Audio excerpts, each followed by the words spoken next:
ಮಂದಿರ ಅಂತ, ನಾವು ಕುದೂರಿಂದ ಬಂದಿದೀವಿ. ಇವರೆಲ್ಲ ನನ್ನ ಫ್ರೆಂಡ್ಸ್ಗಳು. ನಾವೇನಾದ್ರೂ ಒಂದು ಸಾಧನೆ ಮಾಡ್ಬೇಕು ಅಂತ ಅಂದ್ಬಿಟ್ಟು ತುಂಬಾ ವರ್ಷದಿಂದ ಹೇಳ್ತಾ ಇದ್ವಿ. ಈ ಬೇರೆದೆಲ್ಲ ನಮ್ ಕಡೆ ಇತ್ತು, ಕೇರಳ ಚಂಡೆ ನಮ್ ಕಡೆ ಇರ್ಲಿಲ್ಲ ಸರ್. ಅದರಿಂದ ನಾವು ಕೇರಳ ಚಂಡೆ ಕಲಿಬೇಕು ಅಂತ ಅಂದ್ಬಿಟ್ಟು ತುಂಬಾ ಶ್ರಮ ಪಟ್ಟು ಕಲ್ತಿದೀವಿ. 1.5 ವರ್ಷ ಆಯ್ತು ಕಲ್ತು.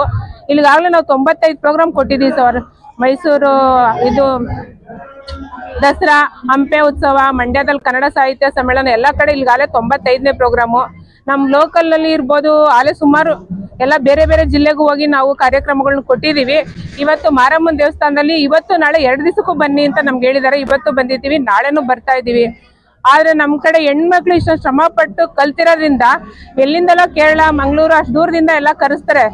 ಇಲ್ಲೇ ಅವ್ರಿಗೇನೆ ಸಹಕಾರ ಮಾಡಿದ್ರೆ ನಮಗೂ ಒಂದು ಅನುಕೂಲ ಆಗುತ್ತೆ. ನಾವೆಲ್ಲ ಗ್ರಾಮೀಣ ಹೆಣ್ಮಕ್ಳು, ಅದರಿಂದ ನಮ್ಗೊಂದು ಅನುಕೂಲ ಮಾಡಿಕೊಡಿ ಅಂತ ಅಂದ್ಬಿಟ್ಟು ನಾನು ಎಲ್ಲಾರ ಹತ್ರ ಪ್ರಾರ್ಥನೆ ಮಾಡ್ತೀನಿ ಸರ್.